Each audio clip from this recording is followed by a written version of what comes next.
This is the main parking lot for Oconee Station State Historic Site. Right over there is the road I just drove up on.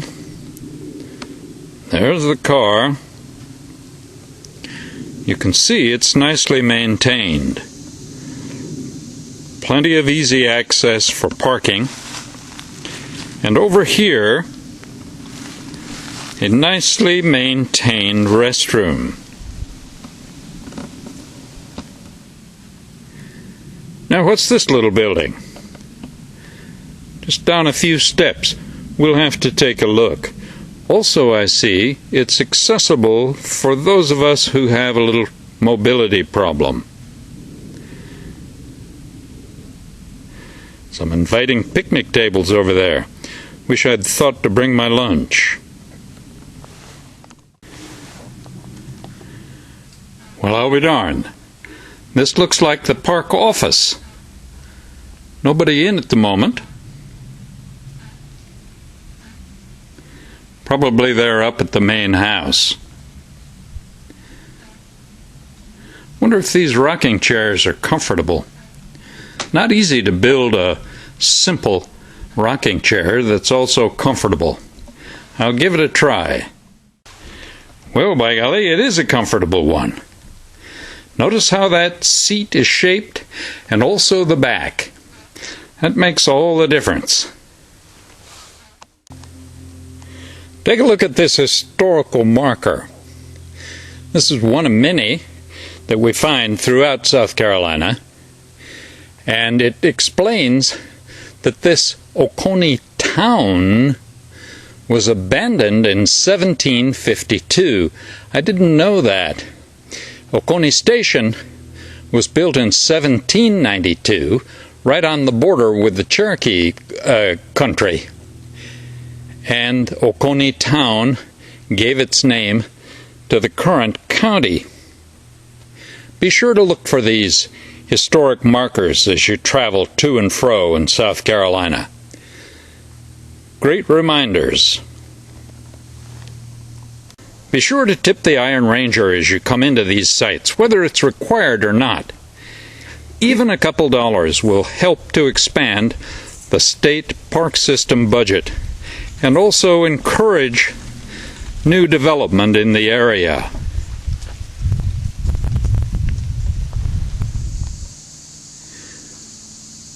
Speaking of markers and historic information, here's a very good sign that provides lots of information about this site. Be sure to read it carefully when you come. And here's the trail leading up to the site itself. We'll have to see if this would be wheelchair accessible. I think it might be, but one can never tell. Let's go up. Well, the first part of this walkway or trail was okay, but it gets a little bit steep here. If you're coming and need a wheelchair, be sure you're ready for this. It's worth it, though. Now, here's the view of the property proper, so to speak, with the two main buildings right at the top of this walkway we just came up. Look at that. Definitely old structures that have been preserved. We're a little bit closer here. This must be the original fort and later trading post. And this must be the house. A little bit more ambitious construction by the look of it. But I think you can see the stonework of the wall. Certainly adequate for protection when that became necessary.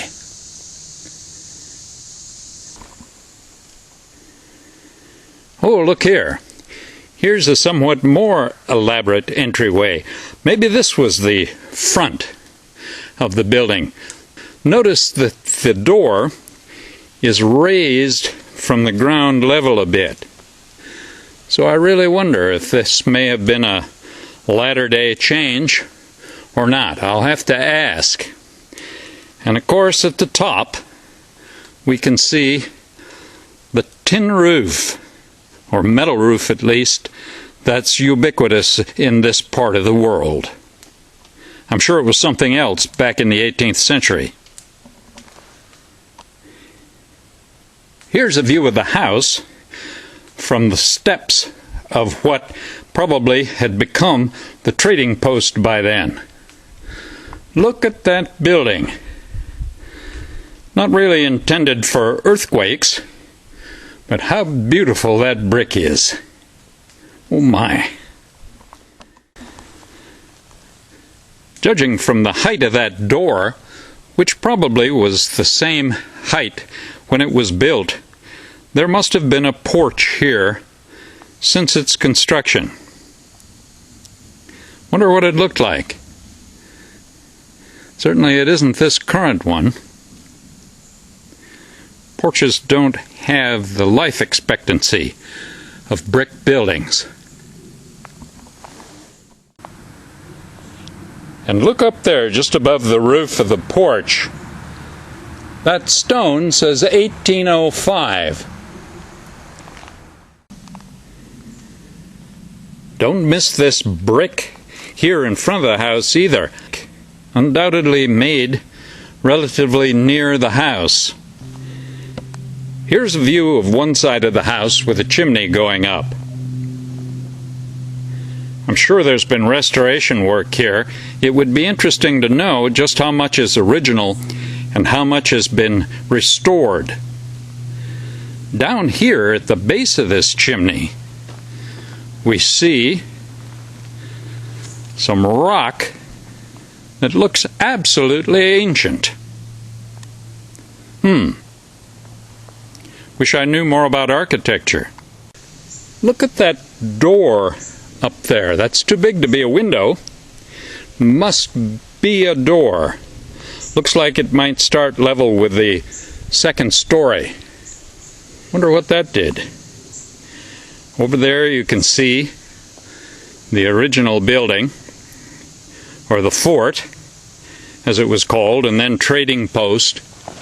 And over here, this remarkable tree.